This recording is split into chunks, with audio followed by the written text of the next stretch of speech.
So we've got Kendra and Mike here from the Firearms Safety Authority.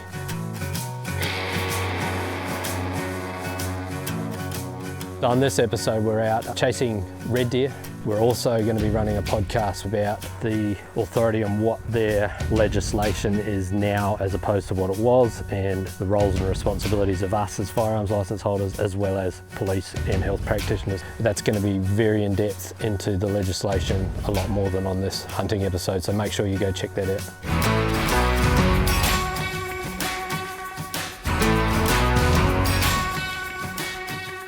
We drove in yesterday. It was a good hour and a half, nearly 2 hours I suppose, because we were stopping and glassing along the way. We did see about 3 deer on the way in, a really old, not very nice looking stag. It was a long way up and it was getting late, so we decided to head to the hut and set ourselves up here and check out further down the valley as well. Welcome home. After we got here, we quickly threw some stuff out. We were running out of light.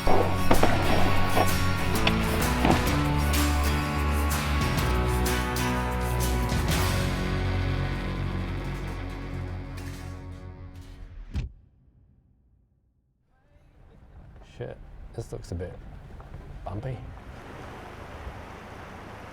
Fuck.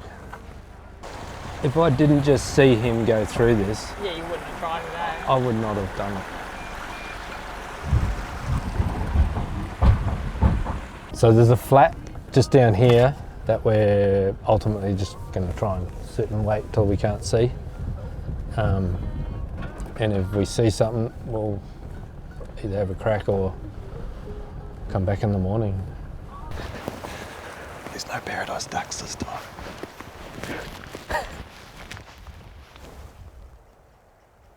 There's a nice flat, but sheep everywhere, which sort of made things a bit hard, and yeah, there was nothing really happening. So we've pretty much scrapped that idea for the next day. Just don't know how much pressure they've had this end of the roar. So, I've seen a few on the way in, so it's a good sign.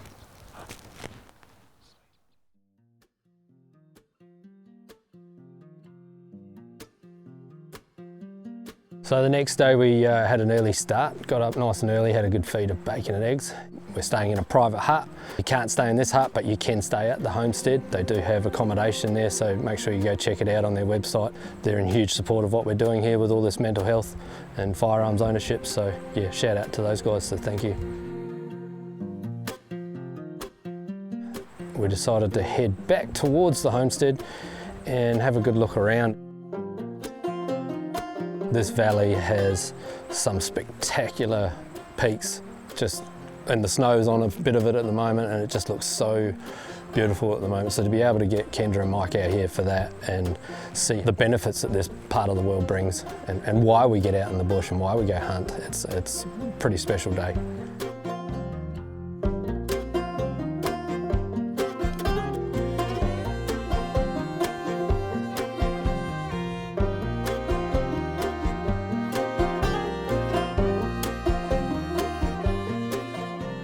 So yeah, we're onto one around the corner, so Sam's going to head out with Kendra and see if we can get Kendra her first deer. Fingers crossed.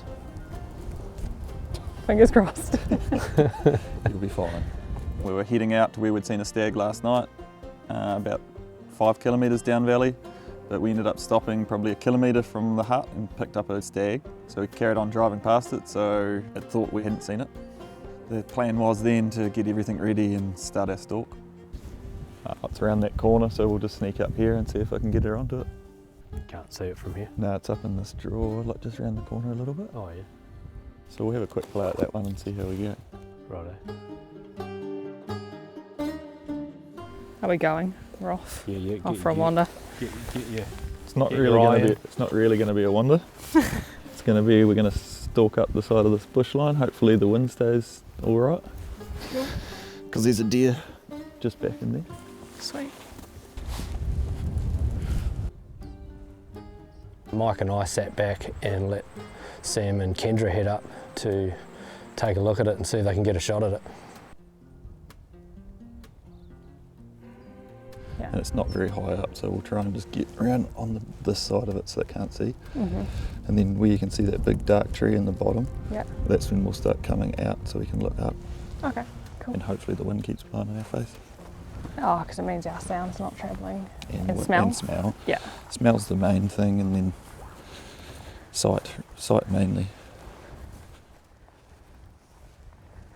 I'm not sure whether they got a view on it yet, but hopefully, fingers crossed, we can get Kendra onto her first deer.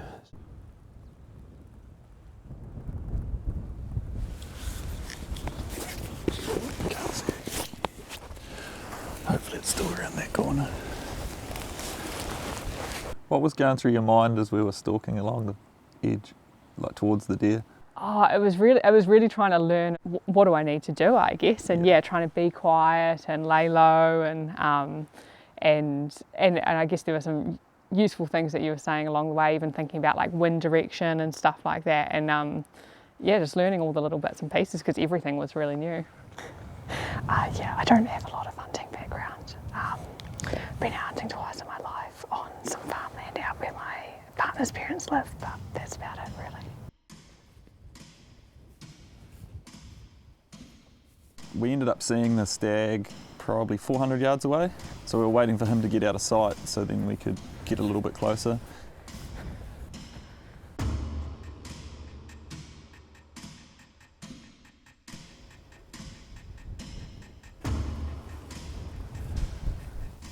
So at the moment, we're only 350 yards from him. We could shoot him from here if we want.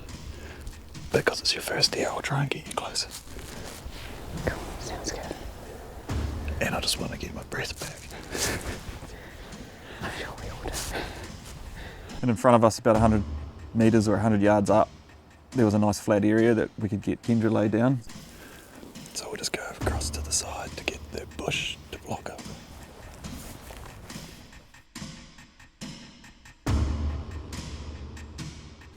We'll just go forward like another probably 20 metres. So set the rifle up with the bipod, got the backpack under it, and then got her comfortable.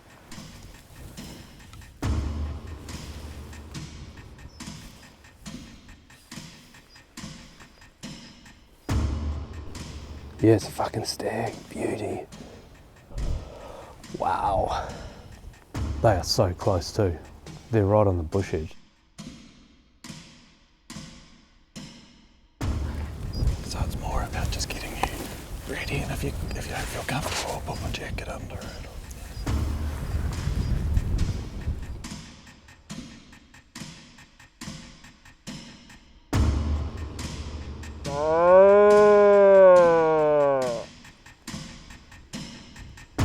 Pretty good there. Yeah. I'm just going to flick the safety off, and then it's all up to you. Slowly squeeze that trigger.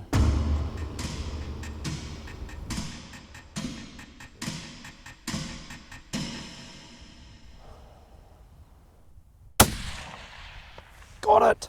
He's down! Did I get him? You just dropped him right on. Did I get him? Did I get him? Yeah. Really? Well done. That was awesome. Well, the pressure was on you, right? No. He was being very, very temperamental, that stag. He didn't. It was really He interesting. kept just standing behind a bush, And that was probably the nice thing about him waiting around for a little bit, because I felt really comfortable in the situation, and those little nerves are gone. So Mike and I are just on our way up to Kendra, and it looks like she's nailed herself a first stag. You'd hate to wound him and think, where's he gone? So that was a big one. I always like to get into a position where you can always get a second shot. Yeah. So we would have always had a second shot wherever he went, really. Yeah. And I think that was the waiting game. It was easy to wait for him because you knew once he got out of that bush he was in open land as well, so it was only a matter of time. He didn't really know we were there, but the only reason was when I was roaring at him was to try and get him to turn and come out more.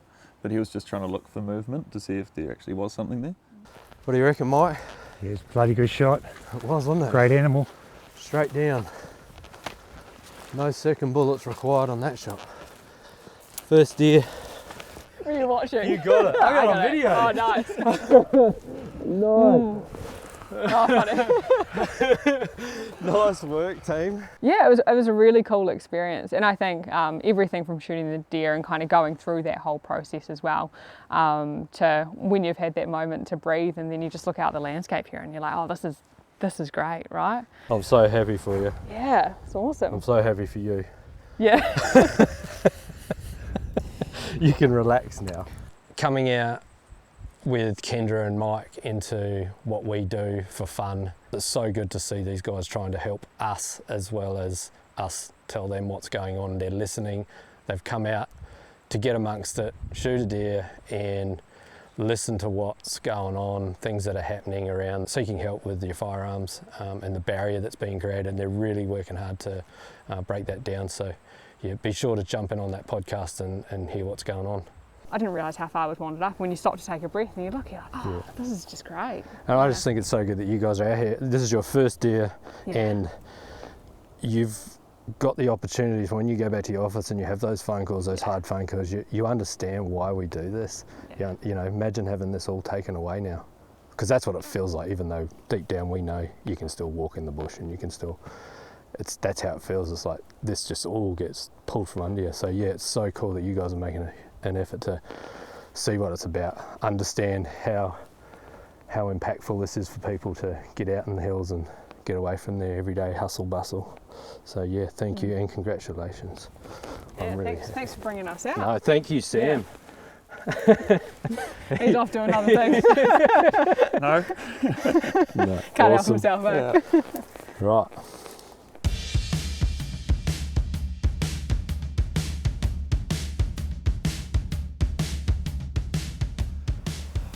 No, she's been a good trip. It's always fun when you've got somebody that gets out hunting for the first time. It's probably one of the best things about my job, is taking people to shoot their first animal or even just see their first animals. Which way? Yeah, bags. We're going to have a bit of a glass on the way out, and if we do get onto something and it's not at the top of the mountain, we might have a crack at it, but we do have enough meat, so unless something substantially large with a big rack on it comes out in front of us, I think we're probably just going to head home.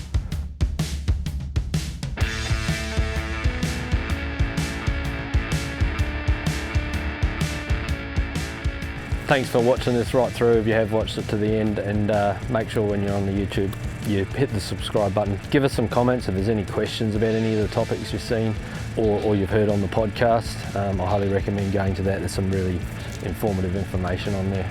It's all coming back to me.